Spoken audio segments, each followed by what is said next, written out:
Hello, hello, hello, and welcome in, ladies and gentlemen. Welcome in to episode 19. It's Friday Live. Today's kind of just a anything goes. We're just going to doom scroll X, find a bunch of stuff to talk about, and we're going to go from there. I appreciate you guys for coming in. It's going to be a good show tonight. Got a lot to talk about, a lot of things to do, a lot of things to go over. So welcome in. Without further ado, we've already got our first video loaded up here. So let's go ahead with that and see where on these movements. Heidi Beirich is leader of the Intelligence Project here at the Southern Poverty Law Center, a nonprofit anti-terror organization. Did you guys see, hold on one second. Did you guys see Alex's Late Show last night with Stuart Rhodes and Joe Biggs and Enrico Intario? That was phenomenal. And if you guys didn't catch it, I suggest go over to Alex Jones on Twitter. It's probably on Twitter. It's probably on Rumble. It was all about the SPLC, how they've been funding these racist groups. Of course, it makes perfect sense, right? You don't have any racists to go after necessarily. You got to make them up. Otherwise, you're irrelevant and you're not needed. So to me, it made perfect sense. Now, I didn't put that together myself. Alex did, others did. Absolutely phenomenal. If you didn't see it, it was just a really great time. It was about 2 hours long, and it was a really good show. I recommend go over and watch it. If we can catch a part of it here, we might, but I almost don't want to, spoil it because it was just a good show. From beginning to end, it was really good. Very informational and very fun to watch, too, because Stuart Rhodes, always very informational, great guy. Enrico Intario, really intelligent. He's over in Poland right now. And then, of course, Joe Biggs, always fun, always a good dude. Just a great show, Alex.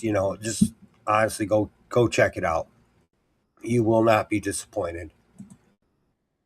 So let's hear what this is. The number of hate groups has been increasing pretty rapidly and frighteningly, really since 2000. One people, one nation, and immigration. White supremacists commit far more acts of domestic terrorism in the United States than radical Islamists, for example. The Southern Poverty Law Center, which of course claims to be an anti-white group, was actually funding hate.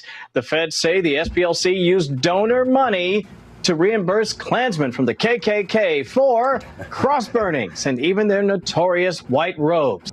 It's no surprise. The Democrat Party has always been the party of hate. They've always been the party of the Klan.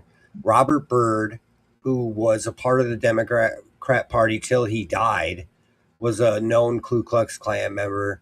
I mean, I'm not making this stuff up. You can go Google it, I guess, or whatever.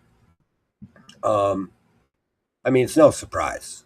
It's absolutely no surprise to me whatsoever that they were the ones funding it, and it's so crazy. I mean, because you might have like a couple racist people here and there. Every group does. Every single group out there has a racist person in their group. You know what I mean? Like, black people have black theologian racists. Mexicans have Mexican pride racism. Asians have it too. They're just, they think they're superior in some way. And white people too. Every group has a group of racists. But they literally had to make it up and pay for it in order for it to be a reality here. And I think that's what's so funny to me. Can you believe it? They're also accused of paying white nationalists and KKK members to stay in those respective groups, even when the people said they wanted out. It's also what happens when you listen to the radio host, Alex Jones, who claims that 9/11 and the Oklahoma City bombings were inside. I don't want to hear this witch. Government and activity, the protests, the rallies and whatnot are circulated around the alt-right groups right now. In particular, groups that attach themselves directly to Donald Trump's campaign. But Trump doesn't challenge these lies. He actually went on Jones's show and said, your reputation is amazing. Yeah, because guess what, dumb bitch? We found out they weren't lies. We found out you were making it up the whole time and then paying the racists, not you particularly, Hillary, but the SPLC, which there's indictments for now. Yeah. Yeah. Oh, you gotta love this stuff, man. They've been blowing smoke up our ass for the last 50 years, guys. I'm so glad this is all coming to the forefront, because it's this divide and conquer strategy that has worked. I mean, you've seen it in action. If you're 30 and above, you've seen it in action. Your whole I will life. not let you down. We came up with this idea that we should sue these folks in civil court to bankrupt them. Our hope is that by taking their money away, they can't function anymore. And that was successful. Yes, every single one of them has been successful. Obviously, when these groups don't have money, that means there's less violence that they can perpetrate. You know, the whole idea is to not allow them to function. Today, my understanding is today there was an arrest made, and there is a new indictment that includes the former CFO of SPLC. I wonder whether it was a result of sort of SPLC-funded agitprop, whether they were able to get the. So if you guys don't know who this guy is, this is Alex's lawyer right here. And they've been looking into this for a long time. Alex said it. He said it way back. I don't know the exact date, but I do know that he was calling it out from the very beginning. They sued him. And then now, wow. If they can prove it all, Alex would be allowed to go back and re-sue them now for lying on him and then suing him over falsifications.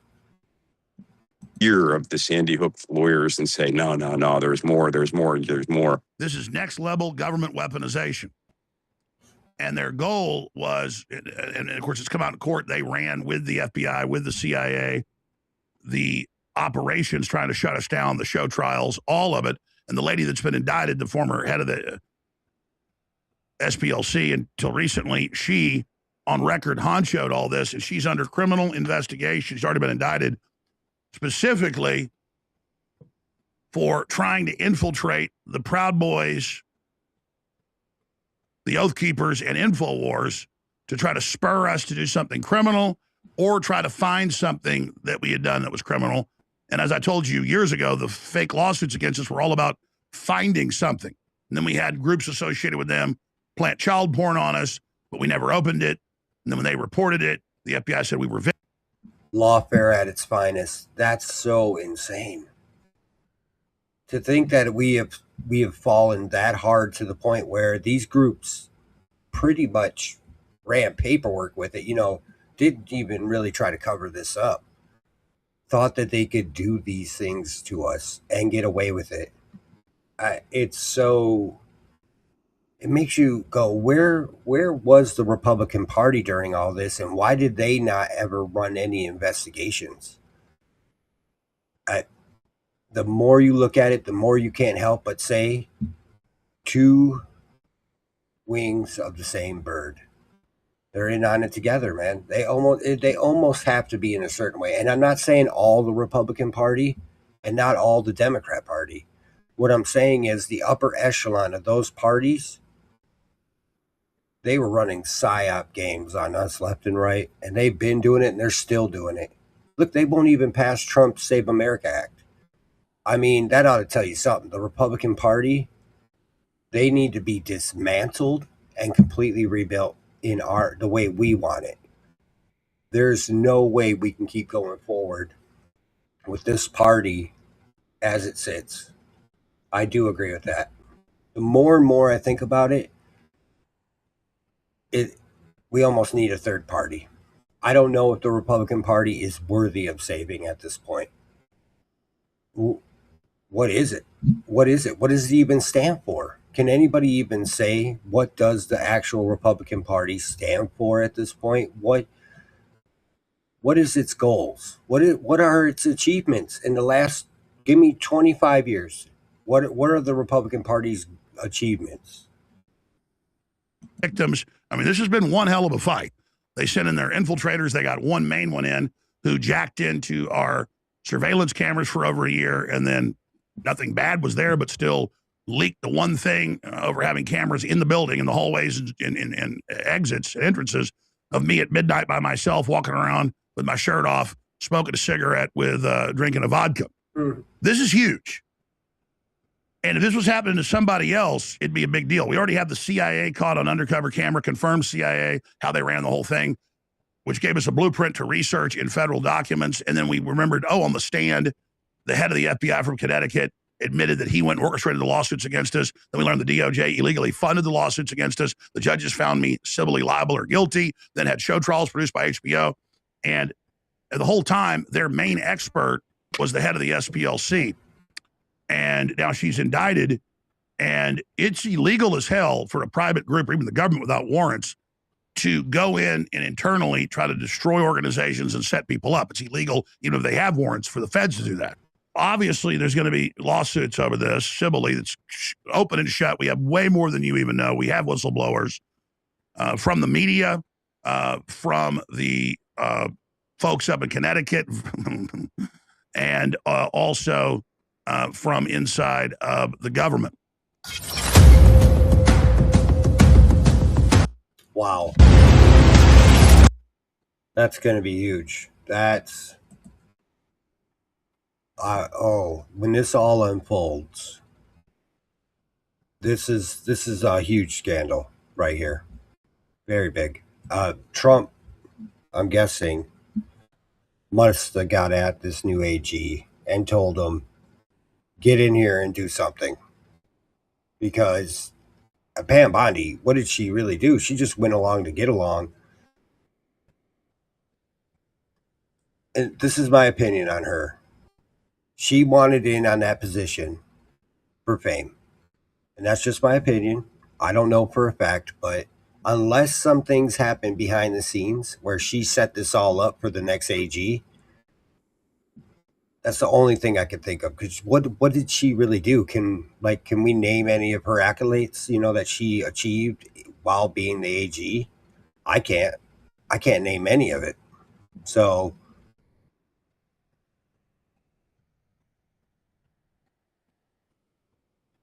yeah. Unless she set the new guy up to succeed, I don't know anything she did, and get her stepping down was the best thing. Oh, let me unmute it. And a lot more is about to come out confirming moles from the SPLC insider operation. I have names. It looks like Alex Jones was right.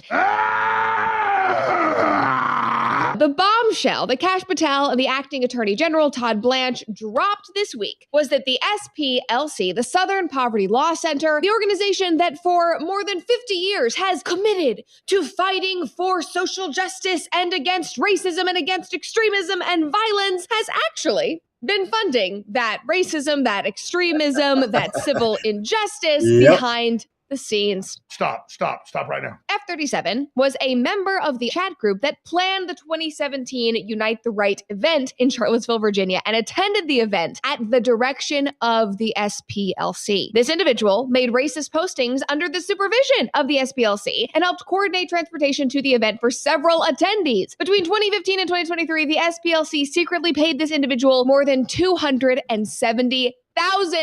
Again, they put in $300K and they got fodder for a lifetime. And you know what? Alex Jones called it. He called it from the very beginning, all the way back in 2017, right after it happened, literally in August of 2017. He did call it. I said that. I just said that. He called it before, and I think they sued him. I'm pretty sure. Said that this was an inside job, as you can see right here. And this was his take. Charlottesville was mainly a bunch of homosexual leftists dressing up like Nazis who'd all formerly worked for Obama or Hillary, part of their art club.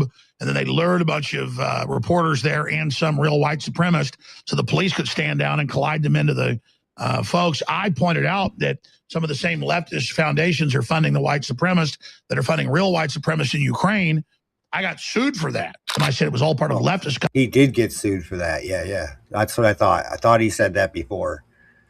He got sued for saying all this, and it ended up being 100% reality. My God. Coming out to come to this big event and hope there was some big crisis out of it to demonize the right in general and tie us to Nazis. And, you know, when he says that they were hoping that some crisis would come out of it, it reminds me of that normal political phrase, like, never let a crisis go to waste. Also, they could demonize us, but the real mission was to find some type of criminal dirt on us. Now, Zach Drucker jacked into our surveillance cameras for over a year and then went and gave them all the footage and did a bunch of other stuff and was interviewed. And there's the articles. There's 3 of them, or 3 parts. But I want to play, before we go to Norm Pattis, this short Fox News piece, because this is a small window into this. Right when Trump got reelected, to Kash Patel's credit, 1 month after, they said, check your mail. In the mail came a DVD with a bunch of files on it from the DOJ with all of these counterterrorism, espionage investigations. I wonder if that was Pam Bondi. So maybe I'm wrong about her. You know what I mean? Like maybe I jumped the gun. Maybe she was setting up, or maybe was this under Pam Bondi or Todd Blanche? The Boston field office, going back to 2013, starting with Comey. Okay. That's the really nasty office for the really clandestine stuff, like the FBI hit teams with Whitey Bulger used to run out of there nationwide. And the mission was to destroy me. I want to start off with the FOIA request that we got earlier this year, done by Chase Geiser, which details an investigation started against Alex Jones back in 2013 as being a white, racially motivated extremist. So this started in 2013, and it was ongoing where they had to approve it every 60 days. They would have to That's how they do it. They slap a label on you, and then they can move forward and, falsify evidence to push an investigation.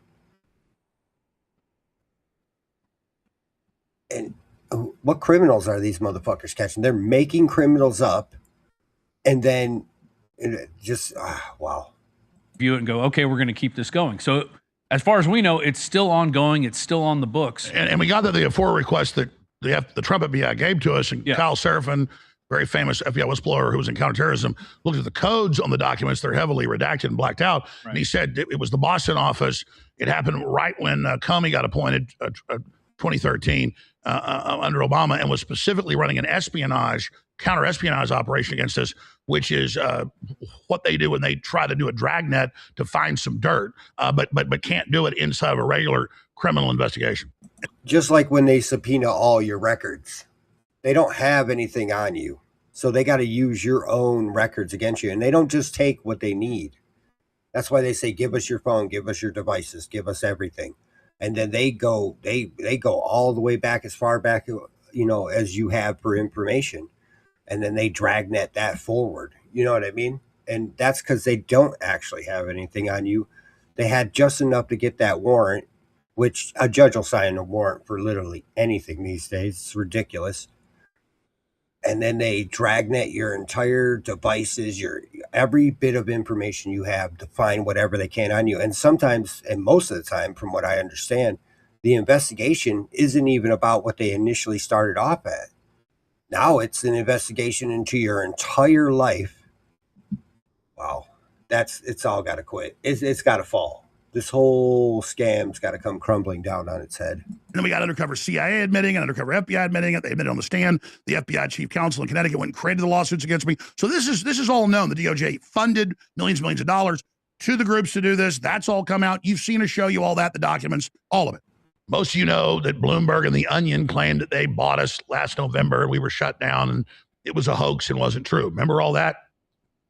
And the fact that these foundations connected to the Democratic Party with the Sandy Hook families raised hundreds of millions of dollars off my name, claiming I was victimizing them and attacking them and coming after them, and I never did any such thing. And of course, we had an undercover video, a CIA FBI operative, Gavin Oblebis, a few years ago, caught admitting that, well, we investigated Jones for a decade at the DOJ and he didn't do anything wrong. So we went to Connecticut and we set up these lawsuits against him. That was 2 years ago. And then William Oldenburg, the head counsel in Connecticut of the FBI, got up on the stand during the show trial and said that he went and instituted the lawsuits and organized it all with Koskoff and the families who were running the foundations that were raising the hundreds of millions of dollars off my name. We've already detailed all of that. We put the graphs here on screen. Yeah, so they claimed he made millions, when in actuality, they made millions off of his name. And they couldn't prove he made a single dollar, basically, off of that 10-minute little stretch that he did about it. I was listening to the show live that day. I heard the whole conversation he had with one caller. It wasn't even 10 minutes long. It was like 5 minutes long. It was a 5-minute long conversation with a caller. Somebody called in. My bet is that caller set him up. That wasn't even like a normal caller. He fell for the trap, thinking it was a normal caller. And hook, line, and sinker, boom.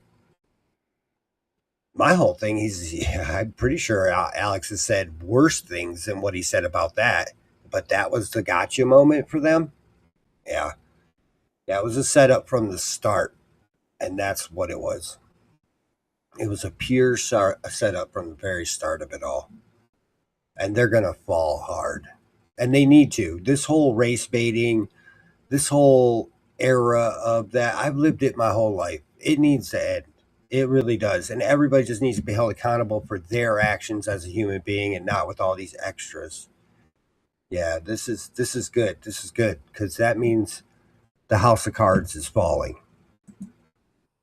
But now, researching this in the last few weeks, we have discovered that in October of 2022, the DOJ paid 2 grants to one of the Sandy Hook foundations with the main plaintiffs against me that totaled exactly $1.7 million. And then a month later, Koskoff, the Democrat Party law firm coming after me, put in their bill for $1.7 million for the past few years before that. Incredible. What do you call that? It's a big enough scandal to have the DOJ giving grants to the very groups and individuals suing me. But now we have them give them the grant, and a month later, they put in their bill that is the exact same amount. They have a name for that. It's called, looks like money laundering. Maybe it's just a coincidence. Oh, no, it's not. But when you have the SPLC sending people in to infiltrate companies to then feed information to civil lawsuits, that is illegal as hell on so many fronts. And not to mention uncivil. The lawsuits out of this are just slam dunks, ladies and gentlemen. And don't worry, that train's a-coming. You can hear it around the bend. And when we're done, we hope you're in Folsom Prison. We had the Southern Poverty Law Center successfully infiltrated and did a year-long operation, but the person was compartmentalized just as an editor. And I wasn't sure about the person, so I just said, let him be an editor over there. Don't involve him in anything. And then sure enough, hacked into the systems, didn't get much, but we're talking espionage, okay? So when I tell you about me, and we'll skip this break coming up and give Gerald some time here, I have been run over by the same truck as Steven Crowder. And by the way, I've been backed over a few times by it too. I'm not trying to keep score here, but let me tell you, they really took the brass knuckles to me, okay? By the way, when they sued me, Hillary Clinton's, one of her operatives from the State Department, they dropped it later. I specifically, that reporter you saw that was posted on Fox News showing me, explaining it was NGOs. In the longer clips, I say Southern Poverty Law Center. They had to have this victory. So they get the Southern Poverty Law Center, who's been caught doing this before, to come in, get a few people from Central Casting, actors, and dress up, like the white supremacists. Then they've got all the Antifa bust in by Soros and everybody. They're ready then, and the police kettle the normal conservatives, march them through, let them get beaten up for the psyop of the image of conservatives getting beat up and Antifa being victorious. I want to warn you, Kessler, particularly, if you are a Fed, they're going to burn you in the end. So you're in grave danger. I'm not, Alex, don't spread stuff like that without evidence. Come on, man. Like at that press conference yesterday, I went by myself. You got to love how he will call your ass out. You know what I mean? And he doesn't just do that for no reason. You've done something to up his suspicion, and now look where we are. This guy, he says all this, but now look where we are. And I'm not saying this guy has anything to do with it. I don't know for sure, but awfully coincidental, you know? Because I didn't want to endanger other people. Other people who've worked with me are, you know, they're having their jobs threatened. Why'd you choose a city with a Democrat mayor? You should see the threat. You should see the emails and the phone calls that I get nonstop, day and night, threatening my life, threatening my family's lives. And I walked through a crowd about 100 Antifa and Black Lives Matter to get to that press conference yesterday. I was ready to die, Alex. I was ready to die for what I believed. What about Charlottesville and the Charlottesville Unite the Right rally? Were they involved in that? Yes. So what we allege in the indictment and what the grand jury found is that one of the individuals that they paid was one of the folks who helped organize that terrible event. And so so imagine what we're talking about, Laura. We're talking about an organization that actively came out and just screamed it from the top of their lungs. So just so people understand watching this, did these informants in some cases, given the evidence you've seen, actually initiate what would ultimately be these activities? And obviously Charlottesville ended with a tragedy. Well, we know that they were part of those. They were part of it. Whether they were the leaders or the initiators, that'll come out, I think, eventually. Because I already knew, okay? And so this is a big deal. So here's the Fox News clips. We'll go to Norm Pattis. I appreciate him holding while we give some backstory here. But here they are reporting on how Obama targeted dozens of conservative groups, including Breitbart. And you see on the map and the document from the DOJ, Congress released this recently. You see InfoWars right up on the right. Yeah. PragerU. I don't know who this is. Is that the Proud Boys? But there's InfoWars. Turning Point. Breitbart. Wow. Just everybody. This is the entire, like, I don't know who any of these groups are. Must be, I think that's like an anarchist group or something. I don't know who they truly are. Wow. Right-hand side of the pyramid. So it's in the documents. Right here. But we also have the documents from the DOJ that we published, how we were targeted. Todd Blanche killed the investigation that Ed Martin was running in the Weaponization Committee operation. But I was told by a big reporter that Todd Blanche wanted to meet with me and that actually they had just moved the investigation and that I should meet with him and trust him. We will see. But I will tell you that I'm talking to the DOJ and the FBI. And you've heard there's more indictments coming. Good. So we have them cut and dry, not just funding white supremacist groups and getting them to do illegal things is the charges, but also targeting the groups that Obama and then it continued with Biden ordered them to target. Fox Business, a bombshell new report reveals the Biden administration is using taxpayer money to wage a covert war on conservatives and Christian groups. The Media Research Center, a conservative watchdog group, obtaining documents showing DHS, Department of Homeland Security, is using a...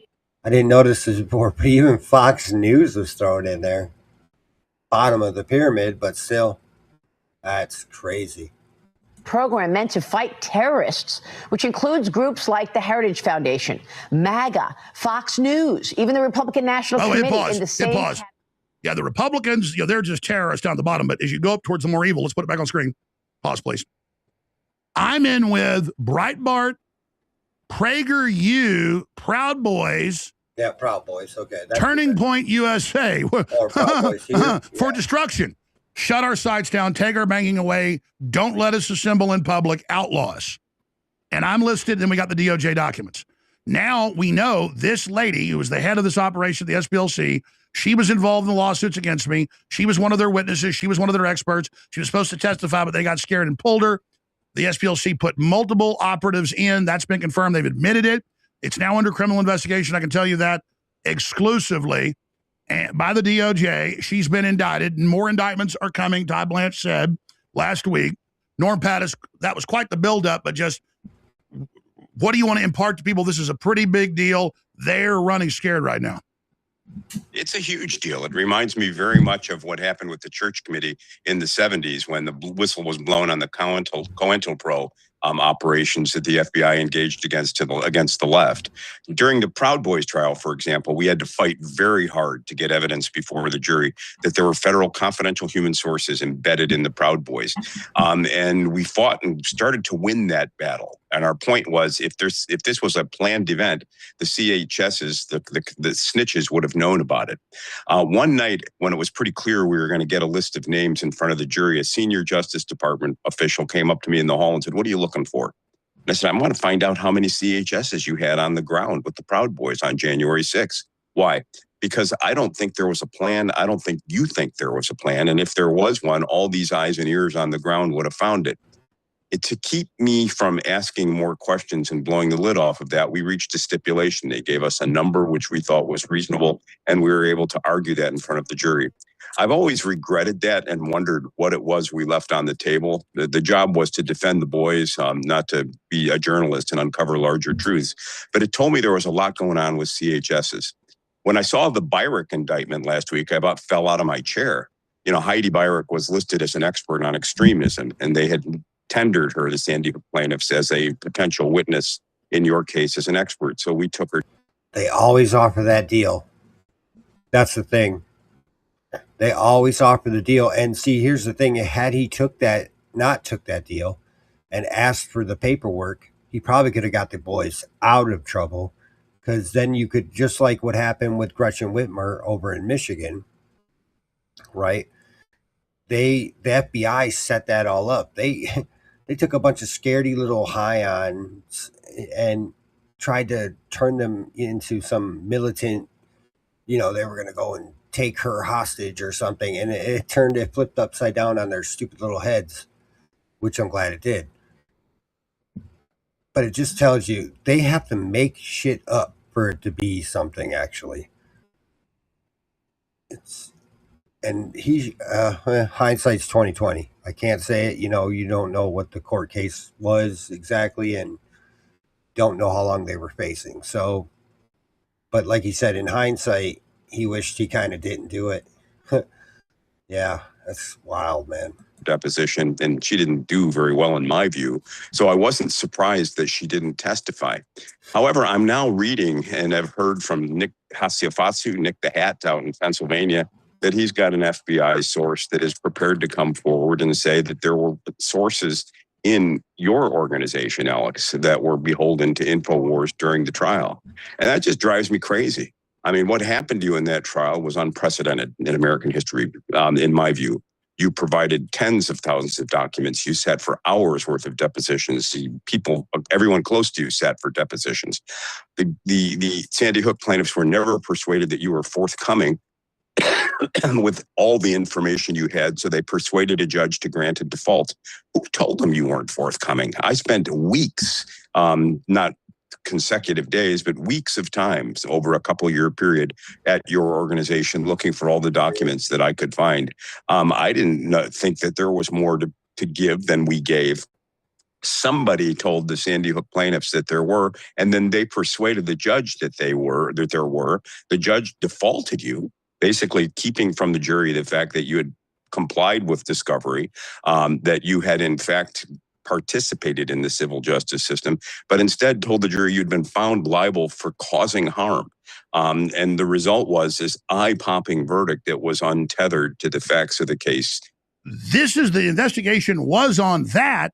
The FBI and DOJ did not know that the SPLC bragged they had an infiltrator and a confidential human source, Zach Drucker, insider operation, who they did a 3-part series with. So there they are admitting they did that. And then we know of another one because of sources, because this guy shot his mouth off in front of people.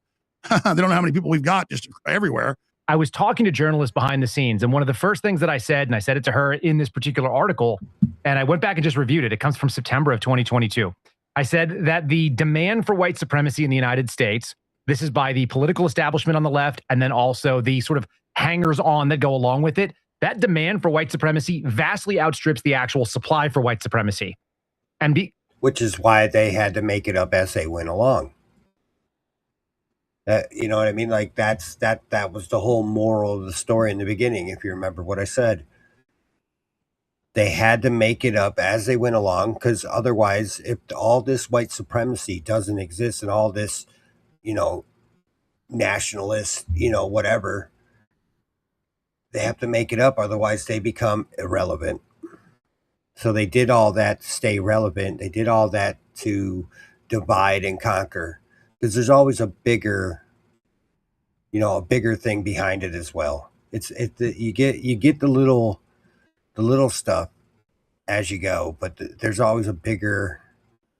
Well, like what's her name, Brett Cooper said, for $300,000, they got a full 10-year run off of this stuff. I really hope they stick it to these guys. Because of that, they have to go to the well and they have to drum things up, create things up, and it turns out actually fund this thing. So they've been throwing money to the KKK, to neo-Nazis. They were going out there and trying to find out can we get something to pretend like Alex Jones is worse than he really is? Can we find something damning or incriminating? Can we say that he's getting text messages that says that he lives in hell? And what can we do to try to get our donors behind this? And the crazy thing is that the FBI had a historical relationship with the SPLC, which goes back decades. Once he quit, because I guess they were ready to activate him with his disinformation, people came in and they said, we didn't know what was going on, but I've got like engineers, software guys, people, like Rob Dew, like most of my crew are like liberal hippies that woke up Democrats are bad and aren't like, these are the opposite. Like half the time they're down at the, elephant room watching reggae playing. So these are not Nazis. You've seen my crew.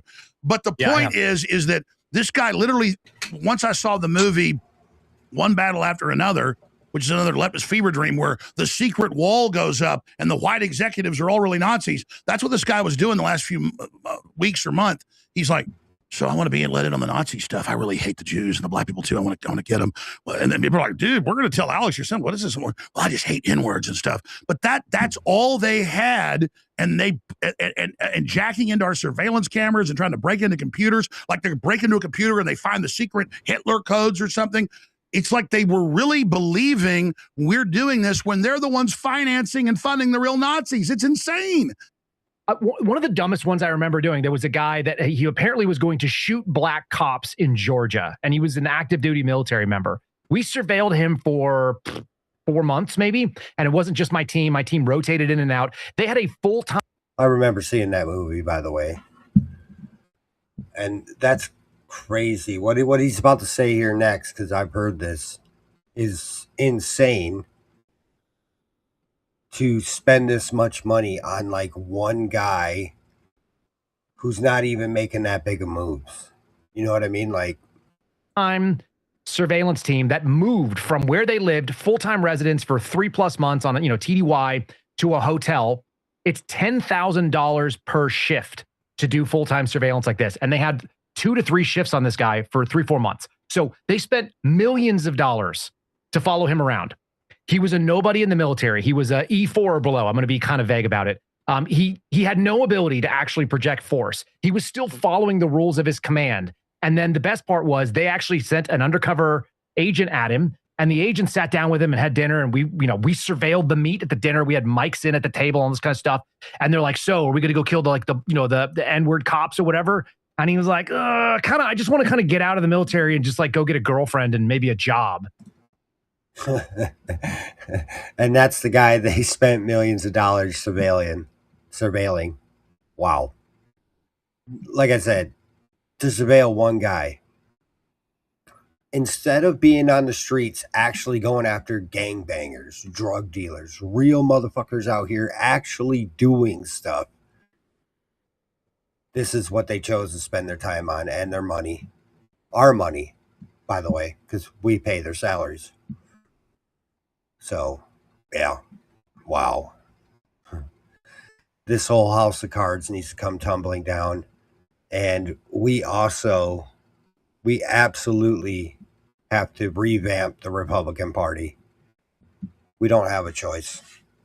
He's like, I'd love if like some girl would like hold my hand or something. And they're like, yeah, but then we like kill the N-word cops, right? And he's like, maybe not. Like maybe one day, but like really, I just need to start like probably earning a living. Incredible. Meanwhile, the SPLC is literally meeting and running the Nazis in the secret meeting. So they're saying we're that, but show the B-roll.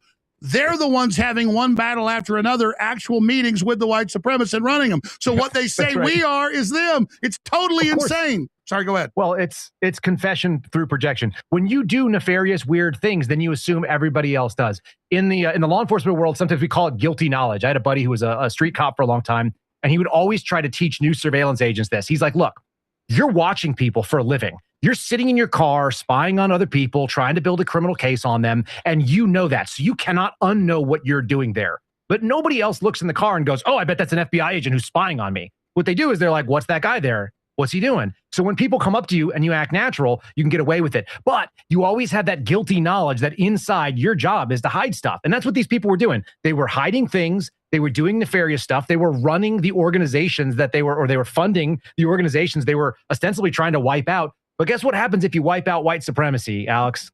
You don't need an SPLC anymore. That's right. You become irrelevant. And there isn't a need for one. But you know what it is? It collects millions of dollars a year. And they're able to fund, like an NGO kind of, side investigations and all this other craziness. The info war is not gone. It has been reborn. Is the new. You can go here to watch all that. I mean, oh, wow. When you think about it truly, when you step back for a moment and really just take a deep breath and think about it all, it's the craziest shit ever.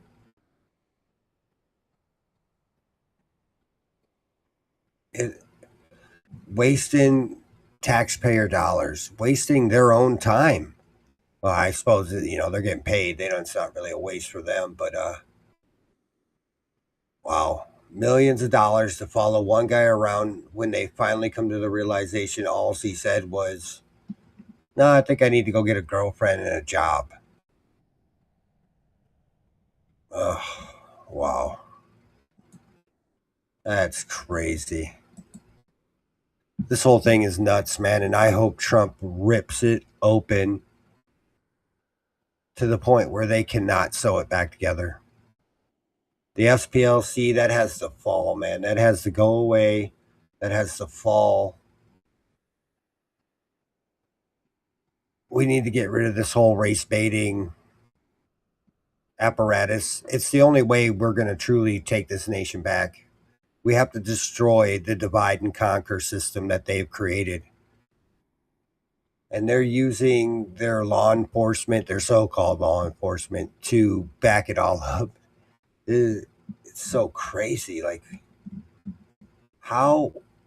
Wow. Wow. Okay, let's get this in. And friends for years about a certain thing that you had been talking about, that you talked about for a long time, but I haven't heard you mention it. Now, remember General Flynn, when he was on your show, was talking about there over 30-something national emergencies that are on the books right now? Yes. Yeah. Well, the one particular presidential directive would be Presidential Directive 51 that could be pulled off. You preached that for a long time. And the thing is, if he wants to be, quote, king or president again in 28, if he's still physically and mentally able to do that, if he enacts that, then he stays president until Congress, like I think was it 6 months later or whatever, nullifies it or what have you. But that's right. You got a whole bunch of executive orders and presidential decision directives that get reissued by each president. Rarely do they get repealed by the executive branch. And Trump has reissued all of them, PDD 51, where he can declare a national emergency, suspend Congress for 6 months, put us in work brigades. There's a whole bunch of executive orders that repeat it. People get confused. They go, why is there 10 of them? Well, each president will reissue them. Sometimes they change them. And we should, you know what? Good point. I've covered some of this stuff so many times that I forget. I probably haven't covered Presidential Decision Directive 51 or the other executive orders in years. Yeah. So I pledge to you I pledge to you by Monday, I will do 2 hours on presidential decisions. I'm assuming that they're unconstitutional, though, and that they would be immediately overturned, I would guess. Such an emergency is defined any incident, regardless of location, that results in extraordinary levels of mass casualties, damage, or disrupted severely affected in the U.S. population, infrastructure, environment, economy. Good God, I mean, that just covers everything. You might as well just say everything. Anything I just declare, that's the emergency. I mean, that's, wow, that's literally everything. 1998 Presidential Directive 67 was posted on the White House website on May 9, 2007, without any further announcement to press briefing. Although Special Assistant to George W. Bush, Gordon John Dory, answered several questions on the matter when asked about it by members of the press in early June of 27. Huh. I guess I'm going to have to do a little thing on that. I'd like to look that up. I assumed that as the president left, well, the executive order would stay, but the other president that comes in behind him gets to take it out. I didn't know you had standing one. Oh, or they're not standing. What did he say? He said that each president reinstates it. Huh. That's something to look into for sure. Oh, this was for the Homeland Security after 9/11. Directives and executive orders. Real time, uncensored, unstopped. That's what that was. That was after 9/11.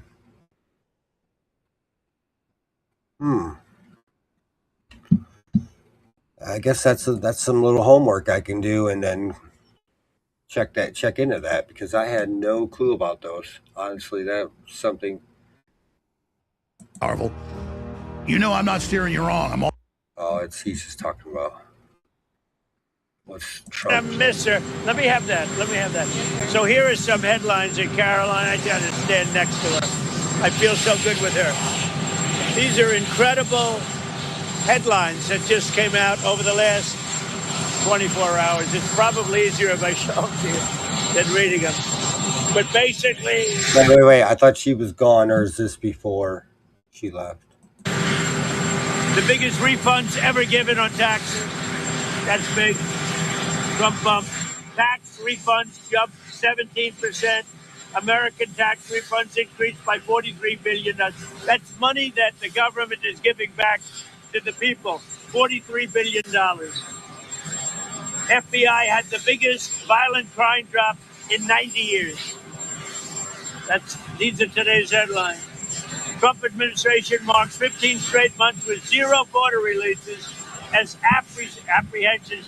So they've never had anything like that. So you had 15 months with zero people going through our border. I don't even know how that's possible. Yeah. Little thing I heard about the border the other day, though, that there are people coming back through again in some areas. So I don't know how big, but that's like his greatest thing. I think he should definitely make sure he stays on that. I haven't completely given up on Trump yet. You know what I mean? Like, I still think there's something there. He has 2 years left, so we can't just give up. But we do need to start thinking about life after. You know, what does our party look like after he's gone? And that's something we should start planning for. It's not that far off. I mean, it is and it isn't. You know what I mean? But why he is here still, we should stand with him on the good things that he does and try to push him back in the right direction. That would best serve us right now. And I know there's so many people who have just given up, and I was listening to Owen Troyer's show today, and his callers were pissed. And I can't say for a bad reason, you know, like, I don't really have anything I can point at and say, what about this? What about that? because this Iran war has kind of screwed up that, you know what I mean? Like when gas just last year was down to $2 a gallon, the economy was starting to get back on track. Good things were starting to happen. And, you know, food prices were starting to drop, bread, eggs, milk, you know, that stuff was starting to come back to a normal plane of existence. And this Iran war has screwed everything up, and now look, we're at 40 trillion in debt. A large portion of our GDP goes to paying the interest on that debt, just the interest, not even a payment to bring it down. Just the interest is over $1 trillion. That's not good. That obviously that's not good. And being 40 trillion in debt is obviously not good. I think we all understand that. That would be the equivalent of you being $1 million in debt or 10 million or something like that, and having to pay 100,000 a year to the interest of that debt. And that's not even bringing you down. That's just keeping you at that interest level, at that debt level. I mean, that's not good. We're in bad shape. How do we get out of that even? You got to collapse the economy. There's no other way. You almost have to hit the reset button. And there's only a couple ways to do that. Now, he could do that with crypto. He could make our own money again. He could get rid of the Federal Reserve and just collapse the debt and say, well, that's what happens. You do that, though, we're no longer the world reserve currency. And we might start to look like the Weimar Republic, where we're taking a wheelbarrow of cash up to the store to get a loaf of bread. There is a lot of negatives to crashing it and resetting the debt that way, basically going bankrupt. We have limited options, and I'm curious to see where he goes, because no matter what, there has to be a reset of some sort. We can't stay at 40 trillion in debt. And I think on the back half of that, there's something called underlying debt as well, or something, and that's like 250 trillion or something crazy. Derivatives or something like that. I'm not 100% on it. I'm not a banker, so forgive me if I'm getting it wrong.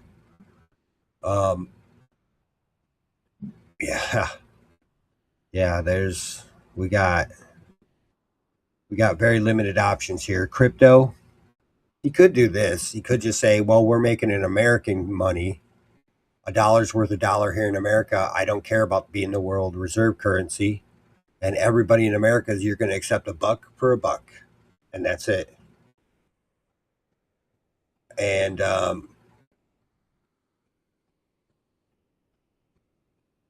could let go of that world reserve status and just let it fall. Could just put it all on the central bank and go, well, it's theirs, not ours. It's their debt notes, not ours. It was an illegal, he could do a few things that, be a little shisty, but he could do it. I just try to think of some ways to get out of it, but really, there isn't. And my scare on that is central bank digital currency. Is that where we go after this? If so, we're screwed. They will be able to shut your account off at will. They'll be able to stop you mid-purchase. They'll be able to stop you and make, well, today, 2 days ago you bought meat. Today you only get vegetables. You drove too far. We took this amount out for tax credit or carbon credit. 15-minute cities. Your car shuts off after you go so far, or even if you get to drive a car after that. They could turn this into China and tell us it's like a lottery to get a driver's license, and you better ride a bike. I mean, There's so many different terrible things that could come out of it. I dread it. Okay, let's see here. Ed Martin has been with me from the very beginning and done an incredible job as an attorney director of the Weaponization Working Group in the United States Attorney for the District of Columbia. Ed is now leaving to go outside to fight legal battles for the upcoming midterm election and the presidential election of 2028. I know he will do an outstanding job, ensure free, fair, and honest elections, and strongly advance our constitutional rights. Good luck, Ed. President Donald J. Trump. I think he could have got another group of lawyers to go do that stuff. Ed Martin is a patriot that I think he should have kept next to him. I don't know if letting him go out here to do all that is, I don't know. I like Ed.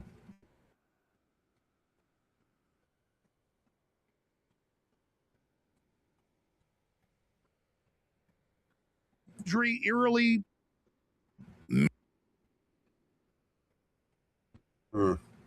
I like Ed being next to President Trump. He's the one true patriot that I've trusted kind of since the beginning of all of this. I don't know. Okay, let's listen to this. Redistribute from and to whom?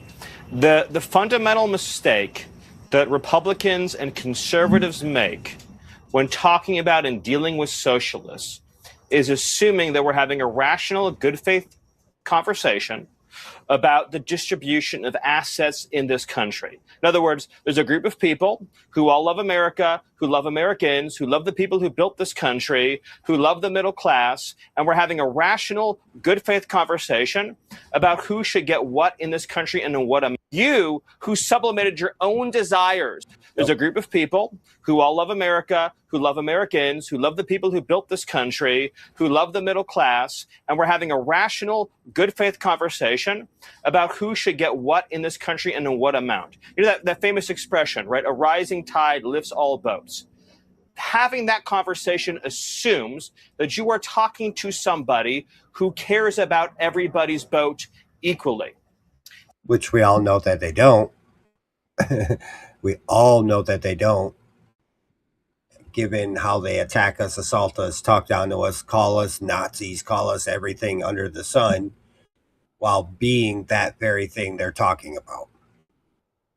They're the largest hypocrites in the world, and they are trying to institute a Maoist-style revolution on our country right before our very eyes. When you think about, for example, the Somali refugees in Minnesota and Ilhan Omar, that's not the heuristic that they're using to talk about prosperity. They're thinking about it as the people who built this country, Western civilization, the generations that have been here, that blazed the trails, that won the wars. We are taking from them to give to ourselves and our progeny. It is a purely tribalistic redistribution.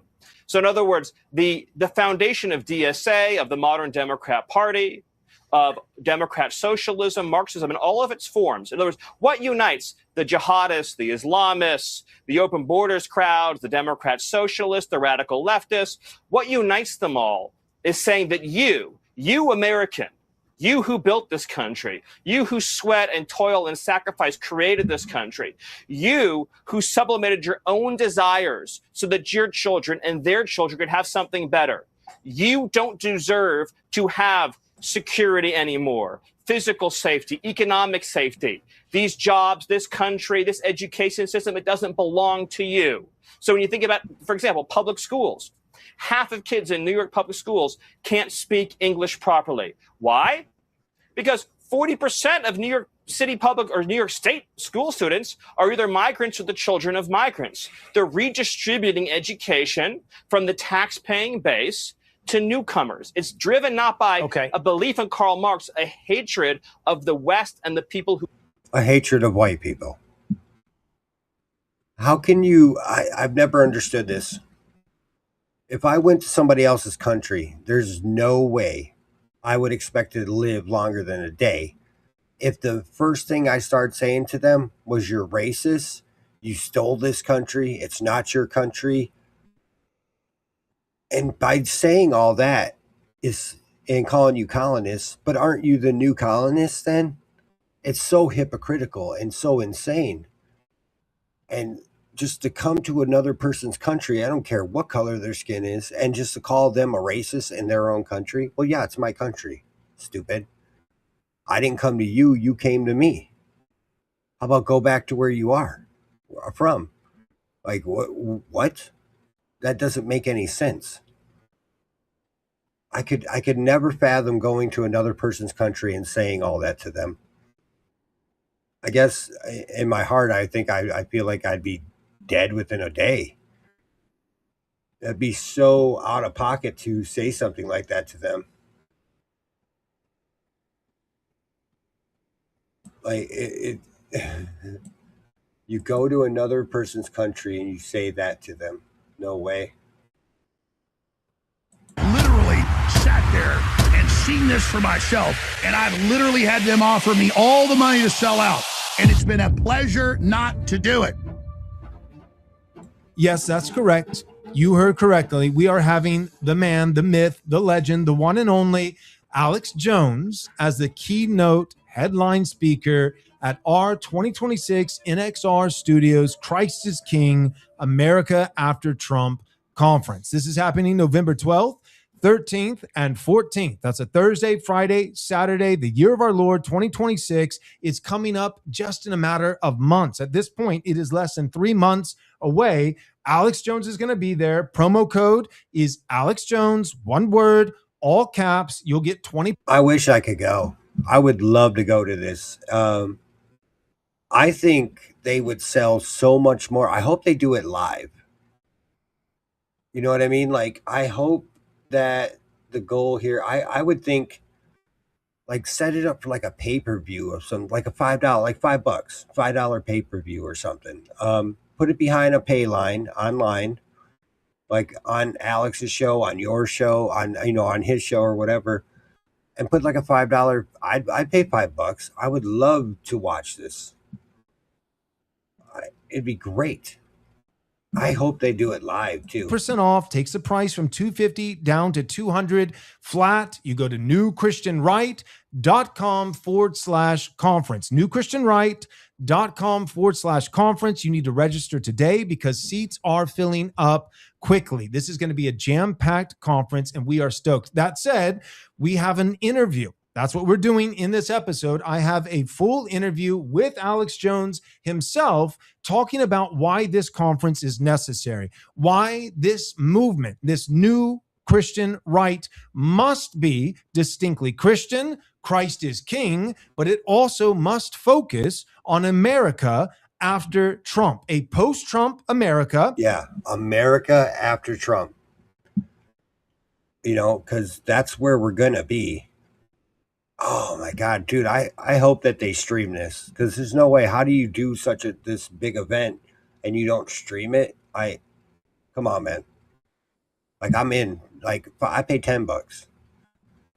Why that is simply the necessity and also just the inevitable reality, and why it must be unapologetically, publicly, full-throated Christian movement. So that's the interview that is coming up in just a second, but you may have noticed, in addition to the conference, to Alex Jones coming to the conference, the interview that you're about to watch, we also have a brand new studio. A brand new baller studio at that. Some of our best work yet. Sometimes you just have to spice it up. You know, yeah, you just gotta flex a little. You're flexing. You're trying to develop a brand identity, right? So you're playing with different themes and So you have the right response set, which you'll see us over there, and that has a very sophisticated feel. I think the last the wood set was paneling, the wood paneling, all of that, right? It feels like you're leather in a library. chairs, yeah. And then you have the old NXR set, which was, I think, a little bit more modern.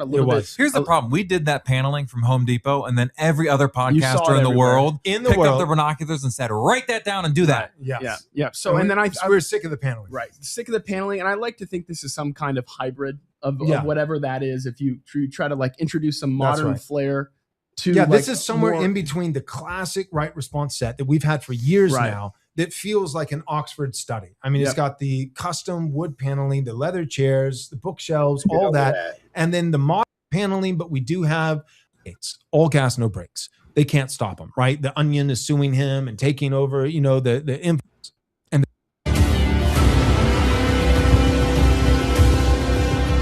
I've always liked this dude for a while. A lot of people I've watched have had him on, and this dude just tells it like it is.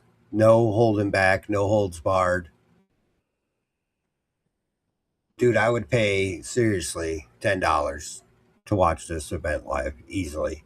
They should put it behind paywalls. Get your tickets sold for the event itself. That's to be there live. And then put it behind a paywall.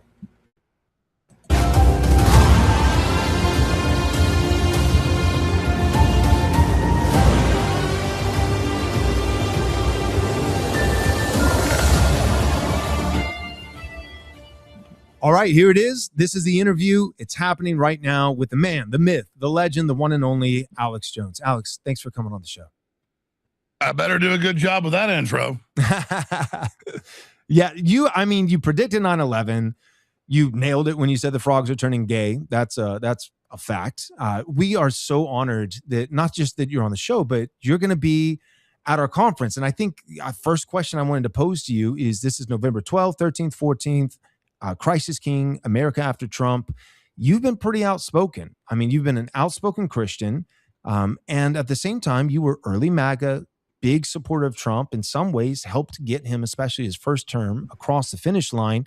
And then you didn't betray Trump, not according to my book and the way that I was watching everything play. None of us betrayed Trump, man. He fell off somewhere. I don't even want to use the word betrayal yet, because I want to see where this goes. We still got 2 years left. But somewhere we took a right turn and he took a left turn. And there's still a chance to get back on the highway a little further up. But it seems to me he's lost. His GPS is not working. And he lost us, man. We're still driving forward. We're still going to the destination. And somewhere he veered off to go have a cup of coffee and a donut somewhere. You know what I mean? Like, I don't want to say betrayal, because I don't think it's gone quite that far yet. Hopefully not. But he veered off somewhere. We're still traveling down the highway and he's not behind us. We're looking in the rear view. We're looking in the mirrors. We're saying, where is he? Where is he? But he kind of left us. We didn't leave him. But you critiqued Trump. You voiced your concerns. Why do you think it's imperative that the GOP, that Christians on the right, political right, begin to talk about an America after Trump? Because he's 80 years old. He'll be gone in 2 years.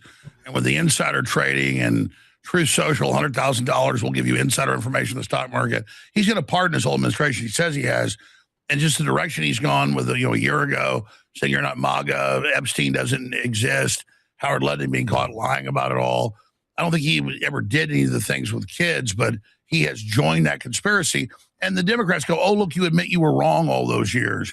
You admit that, no, Trump did good his first term as best he could. He did a great job. They were persecuting him. A great job the first 6 months of his administration. Still does a lot of good stuff compared to Democrats, but we're not in a cult. And so it's not a lesser of two evils where just because he's better than Democrats in some areas, we're now going to sit there and cheerlead for the bad things he's doing. We're putting pressure on him to try to do the right thing.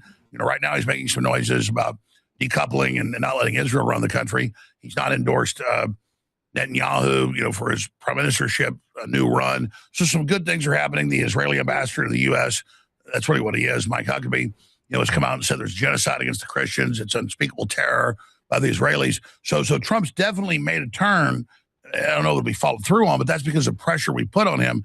And so everything I've done is try to get him back on course. But the daylight $1 short, the statements, sir, do you care about the average American's economic problems? No, I don't care about any of their problems. I'm a wartime president. I don't care about Medicare and Medicaid and his speechwriters. I'll quit bitching about $20 burritos.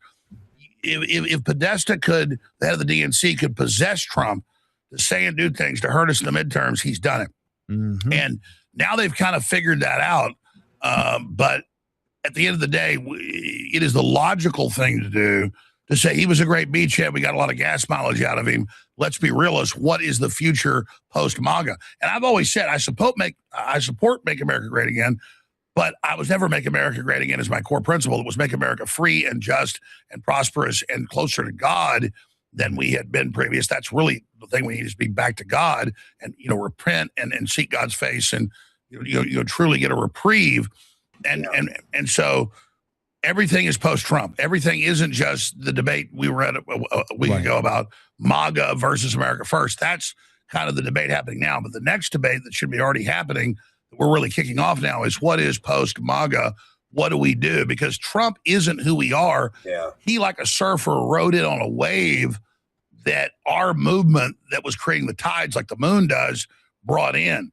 And so we're bringing in the next wave, and we need to be engaged. Ron Paul didn't win those presidential runs, but he helped infect, in the establishment's words, the Tea Party to build the gantry on which Trump launched.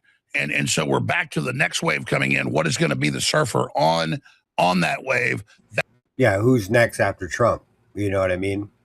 And that's what it is. Who is next? Because whether we like it or not, that is the choice ahead of us. That's the discussion we've got to be having, and realizing the power we have as the populist Christian nationalist America First movement. And so you guys are ahead of the curve, and that's a great thing. Amen. I'm curious. The whole time you're talking, it's like, so who's the next surfer, or what's coming next? And I'm not going to say that like this is the guy, but think of this guy as a template, right? A mold, right? So maybe it is him, and I'm kind of hopeful. But maybe it's what he represents, and it's some other guy. But I really think, when I think of what the new vein of the GOP is going to be, like Fishback.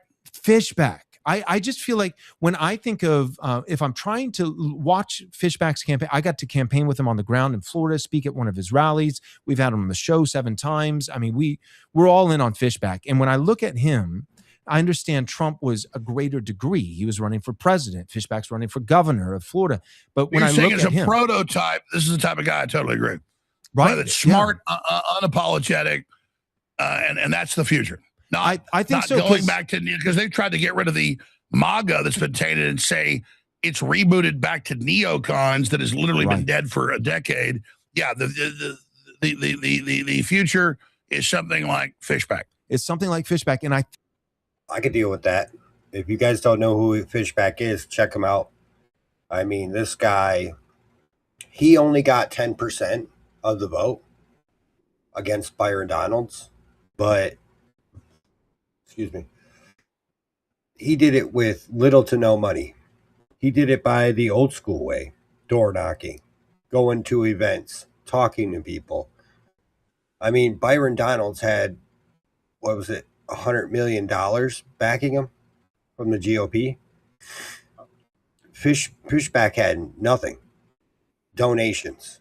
That's it. Hold on one second. Oh, excuse me, I had to clear my throat there. I mean, he did it the old school, door knocking, shaking hands, talking to people, going to events, creating events, and having some really good, strong ideas that he stood on with no apology. So that guy's definitely got a future. Fishback, I could stand behind him. I think that makes sense. Like, you know, everybody's talking about horseshoe theory, and I hate it, but at the same time, I can't deny it. There's something to that. But when you think of the left, it's not going to be Joe Biden's. It's not going to be Chuck Schumer's. It's Mondami. I hate him. It's all Democrat Socialists of America which if we accurately challenge that will be easy to defeat. But if we challenge it from an old-fashioned Republican perspective, we're going to lose. Yes. And so it can't be free markets and billionaires become trillionaires. That cannot be the platform. So the left, even though I think they're doing it, they're going about it the wrong way in terms of policies. We need conservative Christian nationalist populism. Yes, and it has to care. It has to care about Christ, but it has to care about the average blue collar American person. It actually does matter what the price of burritos are. It actually does, and it has to decouple from Israel and from foreign influence and from wars. So I think like Mamdani is kind of like he's the mold, the template, the type on the left. I think Fishback, even if he doesn't win, and it's a long shot, it's David versus Goliath. I mean, you got 3 endorsements. Trump just came out a 3rd time to endorse Byron Donalds. He's got the Miriam Adelson money. He's got AIPAC. He's got all these things. But even if Fishback doesn't win, I've got a sneaking suspicion. Right? It's Monday right now at the time of this episode. Monday, August 17th. The election is tomorrow, Tuesday, August 18th. Please, if you're a Florida resident, get out and vote for James Fishback. But even if he doesn't win, which was always a long shot, everybody else, and not just Dems, right, downplaying him, but a bunch of, MAGA types. So like James Fishback, he's a joke. It's just a grift, and he's only going to put up 3% or 5%, or at most they'll say 10%. I've got a feeling that James Fishback is going to be putting up 25, 30%. He might even win, and we're praying. Okay. So this was obviously before the election, this interview. He put up 10. I think a little over 10, maybe 11%-ish. Which I think is still good for a grassroots, nobody knows who the hell you are. Who is this guy? Oh, okay. And then just coming in and doing it. I think for the position he came in on, Fishback did a fairly good job. You know what I mean? Like, I'm sure would I've liked to have seen it been 10, 20, 30, or 20, 30, 40% even? Yes. That would have been phenomenal. That would have given me a lot of hope for the future. But for a guy who wasn't well known and was going up against an incumbent, and, Byron Donalds does have name recognition, and he had a ton of money backing him too. So when you kind of put all that together, it wasn't going to go super far. We kind of knew that, but it was good to see some pushback, and it was good to show that we are willing to run another candidate, and there is hope for the future with, like Fishback showed us that it is possible. And that's what we needed out of that. I would like to have seen him get more. I would like to have seen him get about 30%, would have been really nice. But he only got 10, unfortunately. Like people in my church, we are fasting and praying on tomorrow, on Tuesday, August 18th, for James Fishback, by the grace of God, to pull off a miracle. But even if he doesn't win, I think 25 to 30% is possible. And what that to me signifies is even without a win, people will be studying James Fishback and how did he pull off these numbers? How did he get close? How did he, or how did he win and actually carry it over the finish line? And so when I think Mamdani on the left, Fishback on the right, I think you're looking at a new American political landscape that's they're younger, and on both sides they're more unapologetic. They're bolder. We're not hiding our Christianity on the right anymore. And the left, they're not hiding their Islam and their Judaism and their socialism, and those. I think both sides are younger, louder, bolder, and unapologetic. And I just think the old mold, and I'm not just talking the neocons and the Bush dynasty, but even old as in the last 10 years, MAGA, Trump, I don't think that that's going to hold up with what the left is now bringing to the table. No, that's done. That's done. This was I believe, the end of the boomer gen. And now you're going into Gen X, Millennial, and Gen Z. I want to say the boomer gen is just about over, and a new breed is about to take over. That's for damn sure, because it's in the mix. You can just see it. Would you agree?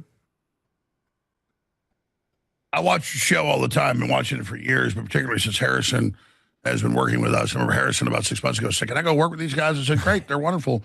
All it doesn't distract from what you're doing. They're in Central Texas doing a great job." I want to amplify everybody, especially visionaries. And what you're saying from your perspective is obviously just common sense and so clear to you. But I want viewers and listeners to understand what you're hearing is the future, and political correctness is dead. The chilling effect of people being scared is dead. On the left, admitting they're communist, and on the right, admitting we're Christians and we're not anti-white, we're not anti anything else, but we're not anti-white. So get out of our way. We're done bowing. We're done being cowed. It's over. People need to realize the chains are off, and fortune favors the bold in that those that are very direct and very truthful are going to win. And so you can have an underground campaign like Fishback showing great numbers. If he loses, it's not a defeat. Just like Ron Paul built the beachhead in the Tea Party that then Trump rode in on. I think it's going to be a quicker thing than a decade wait with Ron Paul. You're going to see a year or two wait with the phenomenon of Fishback, and Fishback is just kind of a beta test of that, and what people are looking for. And so I talk to the grassroots. I don't need to believe the polls that Trump is super unpopular with former Trump supporters. My family's made up of them, my friends, everybody I know. I'm a public figure. And half the Republicans I talk to are like, we're done, we're giving up. I'm like, no. Half the people I know that voted for him are either still sticking by him, they're kind of like me, they want to see where this goes, or the other half have completely given up and go, you know what? I don't want to see anymore, and I don't know where this is going. So, yeah, it's been about 50-50 on my end of it. Don't do that. The other half are, well, we hate the Democrats. We know they're terrible, but, man, we feel betrayed. What do we do? See, that's kind of where I am. I feel betrayed a little, but we still have 2 years left, and the Democrat Party is 10 times worse. They've really shown their hand. They want their little DSA, Democrat Socialist America, and they are going by any means to get it. So, yeah, I'm worried and nervous on that end of it. So that's what makes me stay on the Trump train, if you will, for now, and just ride it out and see where it goes. It's not over till it's over, but at the same time, it's slowing big time. We were pushing ahead like a bullet train, and now we're back to a steam engine, if you get the analogy. And so into that vacuum, we explained Trump just rode in on this wave. Don't be demoralized. We got so many gains so far. 30 years ago, 1% of people knew the Federal Reserve was private. Now half the public knows. We've changed the paradigm. We're set up for the big win. Wars are won by a succession of battles, and we're winning more battles than we're losing, and we're going to win the war if we persevere. The British Empire had never been defeated, but because George Washington persevered through attrition, he ended up winning. Right. And so this is literally a war of attrition. That's why Iran is winning, even though they're losing for hardware, but strategically they're winning. I don't like Iran. I'm not on the mullah's side. It's just a fact. And so it's the same thing with populist Christian conservatives. We are selling what is common sense and is human and really works. Free lunches, free healthcare, free everything is a lie. They may con some teenagers, but they're not going to con everybody. And even most of the teenagers, they won't con if we put the truth out. So it's basically, if we show up, we win. It might not even be in this cycle, but we're building the base that doesn't. And so that's what it comes down to. Whoever shows up wins. Right. And so 100%, and look, I get the edgelording of the Nick Fuentes, who I like, is funny and a good friend. Mm-hmm. And he even knows he's a comedian, edgelording over there most of the time. And that's a healthy thing to get from being cowed and hating yourself because you're Christian or you're white or whatever, to learn to not hate yourself. So it kind of takes that radical thing to shake you out of it. That's a healthy part of the paradigm. We have to be the guys that are in there who are then seriously on the ground going in and getting everybody to understand the bigger picture to come in for the bigger win. This is a process. It's a long game. Everything in life is a long game. Raising children is a long game. Building a business is a long game. Growing a garden is a long game. Everything of value is done in steps. And we're in a very good position, quite frankly, not just here, but around the world. Populism is winning. The globalists are mistrusted. They're in deep trouble. Sure, we'll run some people that get bought off or go sideways. But in general, as long as we keep persevering, we're always going to have defectors. That's the thing.